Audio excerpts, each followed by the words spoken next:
I'm filming on my phone because my camera is donezo. So I thought I would give you guys a little update on how Semaglutide is going. We are about to do our third shot this morning, but I wanted to give you a bit of an update and talk about the last video that I posted. Well, not talk about the last video, but just say freaking thank you. I also have to get ready, so we're gonna do that as well. So I wanted to say first and foremost that you probably hear a significant echo because as I speak, I can hear it. Thank you guys so much for being so freaking supportive and nice about my last video.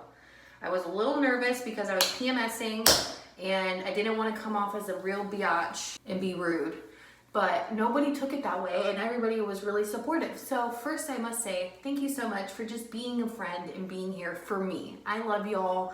I never doubted you for a second. I didn't doubt y'all. I doubt other humans in general, but I never doubted y'all for a second. So thank you so much for being the freaking best. Also, I've been back to lasering my beard. Yes, I have a beard. I got so many questions on Instagram about this. This is the Rose Skin Co. IPL Home Laser. I'll link it down below. It works great. I lasered last night and I can already tell the difference. Jeez, what do you need? To mess with you. Oh, scared me. But I wanted to give you guys an update on how Semaglutide is going. It took me a while to take my second shot. I waited, I think 12 days, 13 maybe even. I don't know, I waited a while to take my second shot. And that was just because I was trying to stretch it out. But then I had a couple of comments who were like, that medicine is not meant to be skipped. Don't skip it. So here I am giving terrible advice, saying that I skipped medicine. So I've been taking it and I've lost 12.5 pounds since I started taking Semaglutide a few weeks ago. So I'm very excited about that. I'm making sure that I keep my exercise going and 12.5 pounds. I am, like I said, I'm pretty pleased with that. I feel pretty good about it. I'm not having any major side effects, which makes, you know, doing check-in videos kind of boring because I don't have anything to tell you as far as like, what's going on? What's the tea? Nothing, dude. I feel fantastic. I feel significantly better. The food noise is gone. I'm not having major issues with anything. So that, like I said, makes it boring. Anyway, but so far, everything's going really good with Semaglutide. I've got nothing else to report. It's working. It's doing what it needs to do. And I'm not quite sure if I'm going to be able to swing getting another month's worth. So I'm quite pleased with how it's going so far. I'm probably gonna get another month if I can swing it. It's not like overly expensive or anything, but I'm just trying to make sure, you know, that I'm good for taxes. Other things that are going on in the Brazee household. Everett has his IEP meeting on Friday. I'm very much looking forward to that because once this IEP meeting's done, then we can get the ball rolling. He'll be starting ABA therapy. He'll be going to Ella's school. So it's very bittersweet because he's doing really well in his daycare. But I just know as a parent how beneficial ABA is and when it's done right. And Ella's school is so freaking good. So I just know he needs that one-to-one. It's very hard for me to pull him out of his daycare. Just because I really do love his school and I love his teacher and they're awesome, but she's got a bunch of little ones and you know, you can't just give one kiddo your sole attention the whole entire time. Not that he needs it, but he would benefit from it. So he will be starting ABA. He's turning 3 in a couple of weeks. The Super Bowl was last night. But I do have thoughts on it. And I was like, oh, I shouldn't talk about this in a vlog, but like I'm getting ready, so I'm gonna talk about it because I don't have any more Semaglutide updates. What was up with Travis Kelce being a total asshole to Andy Reid? Did not love that. I thought that was so gross. I'm like, what are you doing, dude? He's an old man. Like, get out of his face. You're playing football. Relax. It's probably a hot take. I don't know why it would be a hot take because he's like a football player putting his hands on a grown man or old man. So I just feel like it was really icky and it's rubbed me the wrong way and I've been thinking about it all morning. I'm like, I have been going to bat for the Kelce brothers. I freaking love Jason. You know, I'm in the hype. I'm not a Swiftie, but I like her enough to like love the love story. You know what I mean? And I think she's a really nice girl, but that just showed who he was. And I was like, red flag. Where's the guy with the red flag? Oof, that rubbed me the wrong way. How did y'all feel about that? You can be honest, because if you think I'm being like sensitive to it, that's fine. The halftime show was lit though, I will say. I was waiting for Justin Bieber to come out. He didn't come out, but it was still a really good show. Definitely millennial coded. The whole Super Bowl was made for millennials. You can't tell me otherwise. You just can't. Since my video that I put out, I guess it was over a year ago now, I said I was going to lose 100 pounds in a year. And since then, I am down 145 pounds since that video. So in total, these are like the questions I get the most, I see the most, so I'm trying to like quick rapid fire answer them. I've lost 145 pounds since September of 2022. Yeah, September of 2022. And I'm still going, I'm still working. It's a work in progress. It never ends. It's the most consuming thing I've ever done, and I feel like my health and wellness completely just controls my life, and there's nothing wrong with that, but it definitely is like consuming. My kids are starting to get older. They are getting their services worked out. They're thriving, they're growing, they're doing amazing. And I'm able now to focus on myself and have it be the forefront for me, my health and my well-being, and making sure that I am in the best shape of my life. I'm not where I want to be at all, but I'm actively working towards that every single day. And it is my top priority because I have to be alive. I have to be here for my kids.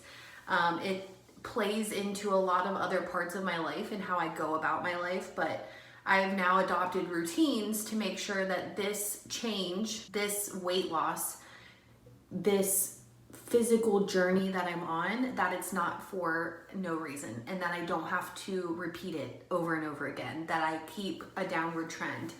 And that is what is going to happen. Sorry to break it to you. That's my life. My life is making sure that I'm a good mother and a good wife first, and second is be your best, bitch. Also, some things that are going on is I am stepping more into my Nuvita business role. I'm on their leaders council. They asked me to be on that in August when I went on my trip for their influencer summit. I have been sharing about Nuvita since May. I love the products. They completely changed my life. I use every single product for our whole entire family. I love this brand. I love everything it stands for. I love their mission. I love the products. I love everything about it. And I'm on their leaders council. So I have a pretty large hand in like new product development, bringing them ideas of things that I think would work for, you know, people like me, like my kids. It's a really cool place to be. And I have like 400 of you guys who are set up for subscription for these products every month. And I just put some feelers out a couple of days ago talking about if you are one of those people and you are getting these products every single month, I see them come through and you're reordering, you should become an affiliate for no other reason than you save money on your products. It actually would not benefit me at all for you to change over from subscription to affiliate unless you decided to start selling it as well, or if you share it with your friends and family. I will have more information on that down below because I've had a really good time talking to a few of you and getting you set up, and I've had a couple people like start making money, which is just awesome. But that has also been a big part of like my daily routine is I'm working heavily with Nuvita, and I'm super, super passionate about it. I love cannabis in general. It's been a very freeing journey for me to talk about that openly and not like have it be some dirty little secret. It's also been amazing to have products that I know are really good, like third-party tested, certified organic, good, and they work, and it makes me feel good, and I use them a part of my every single day routine. I keep my inflammation at bay, I keep my gut health in check. It's like I'm doing a daily detox here soon. I'll share more of that on Instagram, so make sure you're following. But definitely leave me a comment down below if you want any help. Zero pressure, but that is a big part of my day-to-day life, and it keeps my mind happy. It's something for me, and it's been very, very good for me. And but that's the tea. 12.5 pounds. My goal in 2024, I feel like February has really ramped it up for me. My goal in 2024 physically is to get down to 200 pounds. We have about 50 pounds left, guys. Until we get to that 200 mark. I have a trip in May to a beach with really hot people, and I would love to feel super confident in a bathing suit, so I'm training for that. It may sound silly, but I find setting goals for things like that somehow keeps me motivated, and it keeps me on track, and it keeps me going. So every morning when I work out, I'm like, girl, you are gonna be in a bathing suit in 3 months. Work for it, bitch. That's what I literally tell myself every single day. So however you need to get to your end goal, get there. Keep whatever mindset makes you focus. And don't forget to put yourself first and to make active steps in the right direction. It doesn't have to be an all or nothing. You don't have to lose 5 pounds in a month. You don't have to drop every food you've ever loved in your life and never eat it again. You don't have to give up bread. These kind of changes come from small little things. Little changes make the biggest difference, and I will scream that from the mountaintops. Park a little further from the entrance of the grocery store. Take an extra lap around when you're walking your dog at night. You know what I mean? Stuff like that. Drink more water. Reach for a water instead of your Diet Coke. You can still have a Diet Coke, but maybe have one less a day. You see, you picking up what I'm putting down? Things like that make a difference. And I'm cheering you on. You're not doing this alone. It is not easy. It's the hardest thing I've ever done in my life. Literally, the hardest thing I've ever done in my life is losing weight and maintaining it and then keep going. Like, not just stopping and gaining it all back. It is the hardest thing I've ever done in my life. And this is the longest stretch of time in my entire life where I have not gained weight back. That I have a downward trend. This is the longest I've maintained a weight loss in my life. It's the longest I've maintained any kind of exercise, anything ever in my life. I'm consistently exercising every single day. And I truly cannot tell you how much it changed my life. So if I encourage you to do nothing, just move your body today. 15 minutes, doesn't have to be crazy. I will find like a quick workout or something here, and I'll link it down below if you need something to kind of get you going. But I am cheering you on so hard, so hard. If you have a hard time, if you have a fall, get up, get up, get up, get up. You are strong, you are powerful, you are worthy, you can do this. I'm proud of you, I love you, and I'll see you guys soon. Love you so freaking much. Oh, I can scream from the rooftops. I'm so fucking proud of you. It is so hard to even exist in this world right now. You're not just existing, you're living, you're doing it, you're getting through. I'm proud of you. I'm out. Bye.